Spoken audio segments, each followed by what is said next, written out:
Et salut à tous, j'espère que vous allez bien. Alors, vous l'avez vu dans le titre, aujourd'hui on va s'intéresser au processeur non-K de génération 13 de chez Intel, et particulièrement le petit 13400F. On va voir ce que ça donne tout de suite après la petite sponsor, allons-y, c'est parti.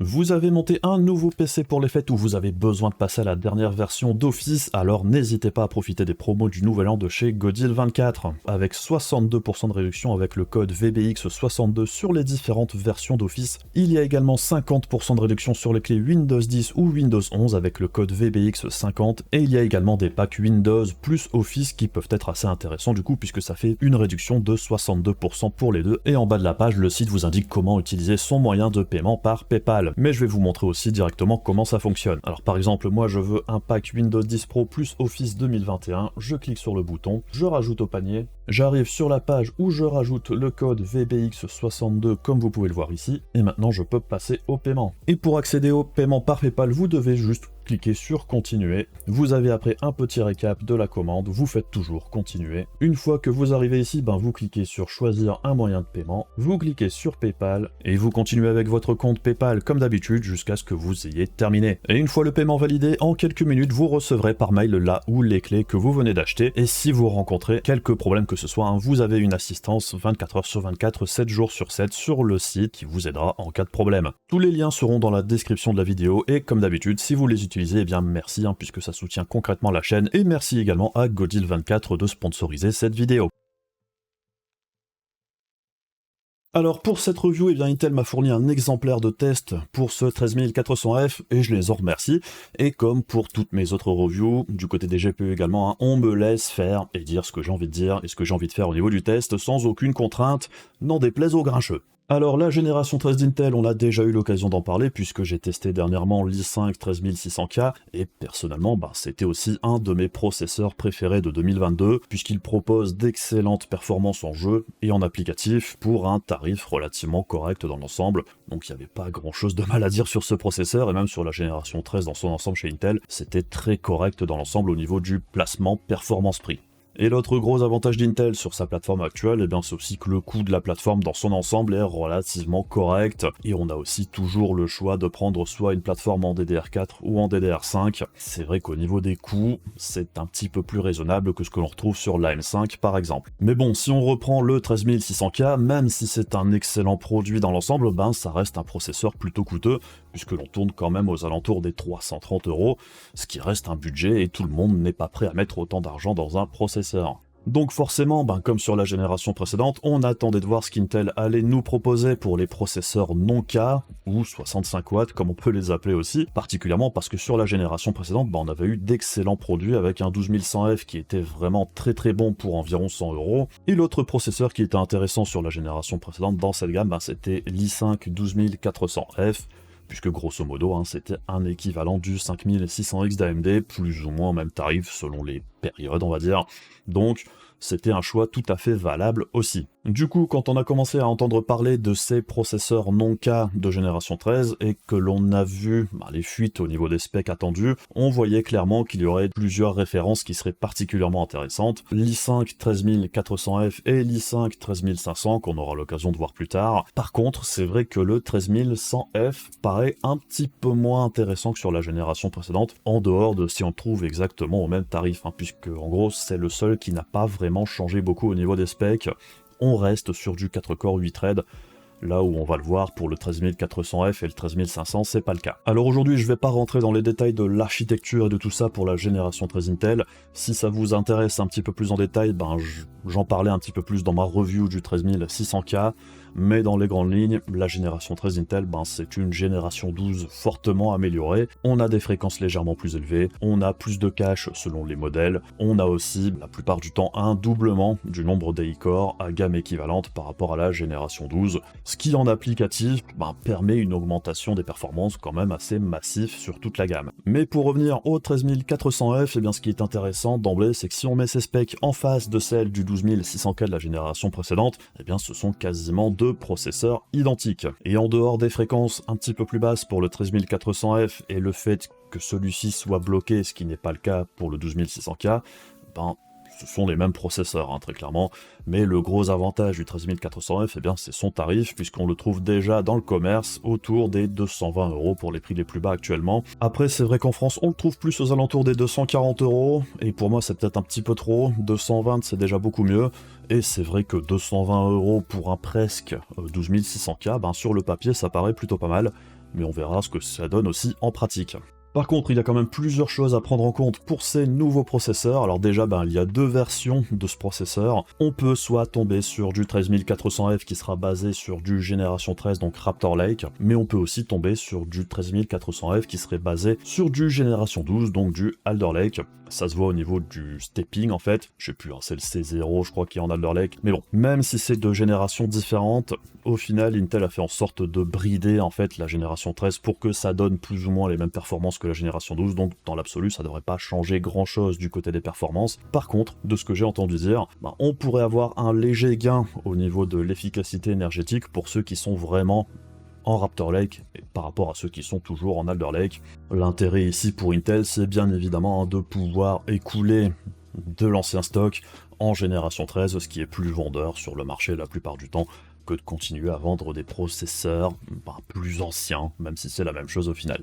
Par contre, le 13400F fonctionnera sur toutes les cartes mères en socket LGA 1700, donc ça fonctionne sur les chipsets B660 et Z690 avec un flash de BIOS. Par contre, si vous achetez un 13400F pour le coupler à une carte mère en chipset 600, il faudra bien faire attention d'avoir le flashback sur la carte mère. Alors le flashback, c'est une option sur les cartes mères Intel qui vous permet de flasher le BIOS sans avoir de processeur ou de RAM sur la carte mère. Il y a juste à brancher la LIM et une clé USB avec le BIOS dessus, et ça vous permet de flasher le BIOS pour pouvoir mettre ensuite, par exemple, un processeur de génération 13 qui ne sont normalement pas supportés sur les anciennes cartes mères. Donc bref, s'il n'y a pas le flashback, soit vous pouvez essayer d'avoir un processeur de génération 12 à prêter d'une façon ou d'une autre, mais si vous n'êtes pas sûr pour faire la manip ou utiliser le flashback ou flasher le BIOS ou ce genre de truc, soit vous pouvez essayer de demander à une boutique si vous achetez la carte mère en boutique, ou soit vous pouvez juste vous diriger vers les cartes mères de nouvelle génération qui devraient supporter ces nouveaux processeurs sans aucun problème. Et dernier point important pour le 13400F, c'est que c'est un processeur non K, et donc ça veut dire qu'il est bloqué au niveau du coefficient multiplicateur, et ça veut dire qu'on ne peut pas l'overclocker. Même si oui, je sais, il existe des cartes mères qui permettent de contourner ce blocage sur les processeurs non K. Après, le gros problème de ces cartes mères, c'est qu'en Europe, tout du moins, elles sont difficilement trouvables à un tarif intéressant, ce qui fait que souvent, acheter cette carte mère chère avec un processeur moins cher, ça revient plus ou moins au même tarif au final que d'acheter un processeur K classique avec une carte mère plus abordable, ce qui fait que ça enlève quasiment tout intérêt, en dehors du sport, je dirais, pour l'overclocking de ces processeurs non K, ce qui est un petit peu dommage. Par contre, on n'est pas à l'abri qu'à un moment ou à un autre, il y ait une marque qui nous sorte une carte mère pas trop chère qui permette de faire l'overclocking de ces processeurs-là, ce qui serait vraiment une très bonne chose dans l'ensemble, puisqu'il y a clairement un potentiel à l'overclocking plutôt intéressant la plupart du temps sur la génération 12 et 13, et le gros problème, c'est qu'on peut pas en profiter. Mais bref, on va passer maintenant du côté du test, et tout ce qui est plateforme, config, tout ça, tout est détaillé dans la description de la vidéo, donc si ça vous intéresse plus en détail, allez voir tout ça ici en dessous. Petit point tristesse, parce que je pense qu'on va me le dire plusieurs fois, alors je n'ai pas pu tester de 12400F pour mettre en face du 13400F, tout simplement parce que j'ai jamais eu de 12400F sous la main, mais bon, c'est pas dramatique, on reviendra là-dessus lors de la conclusion aussi. Sinon, dans les grandes lignes, c'est le même protocole que d'habitude pour mes derniers tests de processeur. Par contre, j'ai viré GTA V, puisque, la plupart du temps, on allait taper la limite du moteur avec tous les processeurs récents, ce qui n'avait pas grand intérêt au final, puisque tout le monde avait plus ou moins les mêmes performances. Du coup, je l'ai remplacé par Replectel Requiem, ça n'a rien à voir au niveau du jeu, mais le jeu est plutôt intéressant malgré tout, puisqu'il est quand même très très gourmand du côté du GPU, mais également du côté du processeur, donc ça me paraissait intéressant de le rajouter aussi. Depuis mon test du 13600K, il y a aussi pas mal de jeux qui ont été mis à jour, de façon plus ou moins violente, on en reparlera quand je parlerai des jeux en question. Et j'ai aussi changé Spider-Man Remastered par Spider-Man Miles Morales, et en dehors de ça, c'est le même test que la dernière fois, enfin bref, allons-y. Et donc on commence comme d'habitude avec Blender Open Data en version 3.3, et ce qu'on note ici, c'est qu'effectivement le 13400F est vraiment très très proche du 12600K sous Blender, c'est une différence plutôt minime entre les deux. On voit aussi qu'on est légèrement au-dessus du 5800X3D, ce qui est plutôt pas mal. Par contre, le 7700X et le 13600K sont évidemment un bon cran au-dessus. En ce qui concerne V-Ray, eh bien pas de gros changements. On voit que le 13400F et le 12600K sont encore une fois très proches. On est toujours légèrement au-dessus du 5800X3D et on retrouve toujours le 7700X et le 13600K au-dessus. Et pour clôturer le chapitre production, et bien sûr N-Break, donc de l'encodage en H264 et H265, on voit que le 13400F et le 12600K sont toujours plutôt proches. On voit toujours qu'on est au-dessus du 5800X3D et on voit que le 13600K et le 7700X font mieux en encodage sans grande surprise. On enchaîne avec les jeux un petit peu spéciaux. On commence avec Factorio et ici, on voit que le 13400F nous donne un résultat assez proche des autres processeurs de génération 12 et 13. Pas de grosse surprise ici. On voit que c'est toujours le 5800X3D qui mène la danse sur ce jeu-là pour le moment. Bon, pas de gros chamboulement ici. Pour Stellaris maintenant, alors on voit que le 13400F finit légèrement devant le 12600K ici. Alors je ne sais pas si c'est dû à une optimisation de la génération 13 par rapport à la génération 12, mais c'est très clairement l'exception qui confirme la règle, on va dire. C'est un des rares cas où le 13400F finit devant le 12600K ici, mais bon, dans les grandes lignes, c'est quasiment pareil. On passe maintenant sur les jeux plus classiques avec Plectel Requiem. Déjà, d'emblée, ce que l'on voit, c'est que le 13600K est très clairement au-dessus de tous les autres en 1080p. Par contre, on voit qu'en 1440 et en 4K, l'écart est beaucoup plus faible entre tous les processeurs. Par contre, entre le 13400F et le 12600K, c'est quasiment la même chose, même si le 13400 est très légèrement derrière. Pour Assetto Corsa, alors c'est quasiment la même chose. Entre le 12600K et le 13400F, c'est vraiment très proche. On retrouve toujours le 5800X3D en premier sur ce jeu-là, sans grande surprise. Et on voit que c'est un jeu où les CPU d'AMD s'en sortent plutôt pas mal, puisqu'ici le 5600 fait plus ou moins jeu égal avec le 13400F. Pour Battlefield 2042, alors il y a eu des gros patchs dernièrement, ou un gros patch, du coup j'ai refait tous mes tests. Alors, ce que j'ai noté, c'est que les performances étaient en hausse par rapport à avant. On voit encore une fois que le 13600K est très à l'aise sur ce jeu, suivi d'assez près par le 5800X3D et également par le 7700X. Le 13400F s'en sort vraiment très bien dans l'ensemble, c'est de très bonnes performances. Pour Cyberpunk 2077, alors c'est un jeu qui préfère les processeurs Intel de manière générale, et on le voit puisque le 13600K est quand même un bon cran au-dessus des solutions de chez AMD. On voit aussi que le 12600K s'en sort vraiment très bien, le 13400F est du coup un petit cran derrière, mais rien de dramatique. Pour Destiny 2, on retrouve un schéma plutôt classique, le 13400F et le 12600K sont relativement proches l'un de l'autre, il n'y a pas grand chose à dire entre les deux en réalité, comme avec le 5800X3D qui est légèrement devant sur les 1%, mais qui fait plus ou moins jeu égal avec le 13600K. Pour Far Cry 6, alors c'est un jeu qui aime bien les processeurs Intel, particulièrement le 13600K. On voit que le 7700X se débrouille pas si mal malgré tout, et on retrouve comme d'habitude un écart assez similaire entre le 13400F et le 12600K. Il n'y a pas grand chose à dire entre les deux. Pour Final Fantasy XIV, alors on voit que le jeu aime quand même pas mal le 5800X3D, comme pas mal d'autres MMORPG d'ailleurs. On voit malgré tout que les processeurs d'Intel s'en sortent très bien, il n'y a pas de problème ici. Et c'est un écart de performance assez similaire à ce qu'on retrouve dans les autres jeux, donc pas grand chose à dire ici. Pour Fortnite, alors c'est intéressant puisque c'est avec le dernier patch, ici par contre pas de Lumen ou pas de Nanite, c'est le jeu de base, donc on voit que les performances sont très élevées pour le 13400F, c'est légèrement derrière le 12600K, mais c'est l'écart classique. On voit quand même que le 13600K est un bon cran au-dessus, mais bon, il n'y a rien qui va mal, ce sont d'excellentes performances pour ce processeur ici. Par curiosité, j'ai aussi voulu voir ce que ça donnait avec Nanite et Lumen, pour voir un petit peu l'impact que ces options avaient sur le processeur sur ce jeu-là, et comme vous pouvez le voir, en dehors du Ryzen 3600, eh bien tous les autres processeurs viennent taper la limite du GPU, je dirais, puisqu'ici tout le monde est quasiment au même niveau. Donc ces résultats-là ne seront pas inclus sur le récap final, mais c'était juste par curiosité pour voir ce que ça donnait. Forza Horizon 5, alors il y a eu un gros patch il n'y a pas très longtemps non plus, du coup j'ai remis à jour toutes les performances. Et ce que l'on peut noter depuis le patch, c'est qu'à niveau de qualité équivalent, on a un petit peu moins de performance que par le passé. Rien de dramatique pour autant, ça tourne très bien sur tous les processeurs ici. Et on voit que le 13400F et le 12600K sont à un niveau de performance vraiment quasiment équivalent. Guild Wars 2, alors MMORPG, le 5800X3D apprécie beaucoup, ça se voit ici, malgré tout, il n'y a rien qui va mal sur les processeurs d'Intel.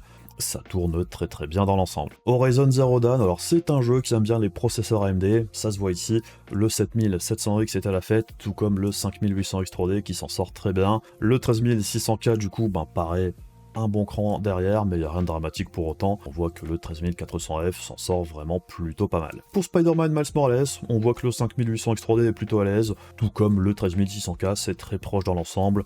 On voit encore une fois que le 13400F s'en sort ici très bien encore une fois. Et on enchaîne avec Flight Simulator. Bon, comme d'habitude, le 5800X 3D étale tout le monde sur ce jeu-là. Malgré tout, on voit que le 12600K et le 13400F font plus ou moins jeu égal. Le 13600K reste un petit peu devant les deux autres, mais dans l'ensemble, ça se passe plutôt pas mal. Age of Empires 4, pas grand chose à dire ici. Ça fait des gros chiffres, mais au final, l'écart de performance entre les processeurs n'est pas énorme. Tous les processeurs s'en sortent vraiment plutôt pas mal.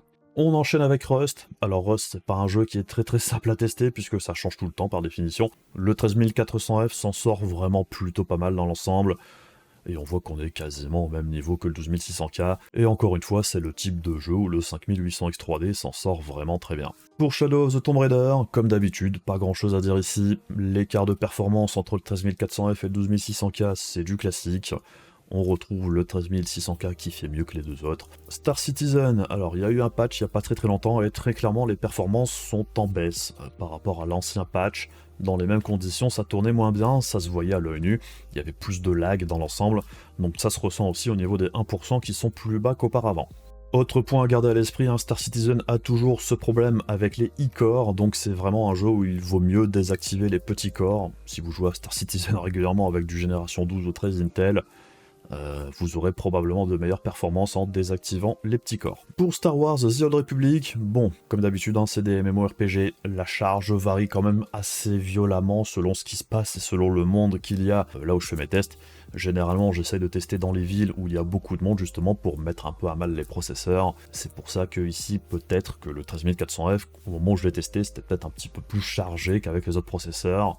Du coup, il est un petit peu en dessous. Et on enchaîne avec StarCraft 2. Alors, le 13400F, on retrouve l'écart classique avec le 12600K. On note quand même que le 13600K est un bon cran au-dessus. Et ici, on voit que les processeurs d'AMD ont l'air un petit peu plus à l'aise dans l'ensemble. Mais bon, si on regarde les 1% au final, c'est très proche. Pour Rift Breaker, bon, c'est les écarts habituels. Même si on voit que le 13400F fait clairement mieux que le Ryzen 5600 ou 3600 ici, il y a quand même un petit écart sympathique. Pour Warhammer Vermintide 2, encore une fois c'est un jeu où le 5800X 3D a l'air plutôt à l'aise, on voit que tous les autres processeurs sont assez proches, en dehors du 5600 et du 3600 qui sont un petit cran en dessous. Pour Total War Warhammer 3, alors comme d'habitude avec ce jeu-là, il y a vraiment qu'en 1080p que l'on voit une différence, sinon à partir du 1440p c'est quasiment la même chose pour tout le monde, en dehors du Ryzen 3600 qui est très clairement un cran derrière les autres. On enchaîne avec World of Warcraft, pas grand chose à dire ici, c'est du classique dans l'ensemble, tous les processeurs s'en sortent bien, on note quand même qu'il y a un gap entre le Ryzen 3600 et tous les autres. Pour Yakuza Like a Dragon, alors on voit que le 5800X 3D et le 7700X s'en sortent très bien, tout comme le 13600K, les autres processeurs sont un petit cran en dessous, mais dans l'ensemble tout le monde s'en sort plutôt pas mal. Ce qui nous amène au récap de performance pour tous nos processeurs, et ce que l'on note, c'est que entre le 13400F et le 12600K, comme prévu, il n'y a pas grand chose à dire puisqu'on tourne aux alentours des 5% d'écart entre les deux, la plupart du temps c'est totalement imperceptible. On voit aussi que dans l'ensemble on est un petit cran au-dessus du Ryzen 5600, ce qui n'est pas vraiment surprenant mais toujours bon à prendre. On voit quand même que le 13600K lui reste environ 20% au-dessus du 13400F, donc il y a quand même un écart certain, et on voit que le 7700X et le 5800X 3D sont plus ou moins au même niveau de performance dans l'ensemble que le 13600K, même si sur les 1%, celui-ci conserve un petit avantage. Et on passe maintenant du côté de la conso, en jeu, et ce qu'on observe, c'est que très clairement le 13400F, pour le moment, c'est le processeur le plus efficace du panel. Très petite conso en jeu en moyenne, 39 watts, c'est vraiment pas grand chose, avec des pics à 65, plutôt pas mal pour ce petit processeur. Efficacité qu'on retrouve aussi sous Blender en charge, puisqu'on tournait aux alentours des 100 watts, qui est plutôt pas mal vu les performances, puisque comme on l'a vu, on a des performances très proches du 12600K tout en consommant légèrement moins, donc encore une fois c'est plutôt pas mal pour le 13400F ici. Alors que penser de ce 13400F après tout ça? Bon alors, comme on pouvait le supposer, on est bien en face d'un quasi i5 12600K, pour moins cher, et c'est plutôt une bonne nouvelle dans l'ensemble. Donc ça nous donne de très bonnes performances en gaming, très bonne performance en applicatif aussi, et typiquement, je pense qu'on peut jouer et streamer en même temps sur ce type de processeur, ça devrait passer sans trop de problèmes. Et c'est vrai que pour un tarif d'environ 220 €, on n'a pas vraiment de concurrent direct chez AMD pour l'instant, puisque même si le 5700X n'a pas vraiment à rougir en gaming, on est très clairement ici pour le 13400F devant au global, que ce soit en gaming, en applicatif, ou au niveau de l'efficacité énergétique et tout ça. Le 13400F, au niveau de la prestation prix, il n'y a pas vraiment de concurrence pour l'instant en fait. Mais bon, le processeur lui-même, c'est qu'une variable parmi d'autres. C'est vrai qu'au niveau du coût de la plateforme dans son ensemble, la M4 reste quand même très abordable au niveau des cartes mères principalement, qui sont souvent un petit peu moins chères que les B660. Donc au moment de faire le choix au final, ça peut se défendre d'un côté ou de l'autre. Et un autre point à rappeler quand même ici, c'est que les tests sont faits avec une RTX 4090, donc ça creuse les écarts beaucoup plus qu'avec d'autres GPU moins puissants. Si j'avais fait les tests avec une 3080, une 3070 ou une 6800 XT par exemple, les écarts entre le 13600K et le 13400F par exemple seraient très certainement beaucoup moins importants. Donc bon, c'est quand même quelque chose d'important à rappeler. Quand on teste des processeurs, on les met toujours avec les GPU les plus puissants qu'on a sous le coude pour dire de marquer le plus les différences possibles, alors qu'en réalité, à l'usage, si vous avez un GPU moins puissant, les écarts seront clairement moins importants. Donc le processeur est important, mais ça reste à relativiser aussi. Il faut vraiment que votre config ait du sens et soit pas totalement déséquilibré. Mais c'est vrai que si on ne veut pas gâcher entre guillemets des performances du GPU, on essaiera d'avoir le processeur le plus performant possible. Sinon, vis-à-vis de la gamme Intel 12 et 13, il y aurait quand même plusieurs choses à prendre en compte. Si vous trouvez un 12400F en promo aux alentours des 160-170 €, on en a vu dernièrement à ces tarifs-là, ça reste une option plutôt intéressante. Puisqu'entre le 12400F et le 13400F, les seules grosses différences, on va dire, c'est 100 MHz de plus au niveau des fréquences et 4 petits corps en plus. Donc au niveau du gaming, en réalité, ça changera pas grand-chose entre les jeux. Par contre, les petits corps en plus, ça vous donne plus de performance en applicatif, ou pour gérer d'autres tâches en fond, enfin bref. Malgré tout, le 12400F, ça reste une option tout à fait viable, et les performances seront plutôt proches dans l'ensemble. Mais bon, forcément, maintenant que le 13400F est là, un 12400F, pour moi, ça doit tourner aux alentours des 150 balles pour être intéressant, par rapport au 13400F à 220 € par exemple. Entre le 13400F et le 12600K, c'est pareil. Globalement, le 12600K reste légèrement devant le 13400F. Pas de beaucoup, 5% c'est pas grand chose. Mais le 12600K conserve pour lui quelques avantages. Alors déjà, c'est un processeur débloqué, donc il a un potentiel d'overclocking. Là où le 13400F, c'est pas le cas en dehors d'exceptions bien évidemment. Donc si vous trouvez un 12600K à un tarif pas très éloigné d'un 13400F, la question peut se poser. Le 12600K peut conserver un intérêt si vous le trouvez à un tarif plus intéressant ou très proche du 13400F. Sinon, entre le 13400F et le 13600K, alors, ça dépend du budget en fait, tout simplement. Il y a quand même environ 100 balles d'écart entre les deux, ça reste 100 €, c'est quand même une somme en plus. Si vous êtes en gaming uniquement, à part si vous avez vraiment un gros GPU, je suis pas persuadé que ça vaille le coup. Par contre, si vous avez des besoins du côté de l'applicatif, le 13600K est très clairement meilleur, donc il n'y a pas vraiment débat là-dessus, mais ça dépendra de vos besoins. Si vous n'utilisez pas les petits corps en plus et les performances en plus du 13600K, il n'y a pas vraiment de raison d'aller mettre 100 balles de plus. Donc bref, ici c'est au cas par cas, je dirais qu'il n'y a pas vraiment de mauvais choix entre les deux.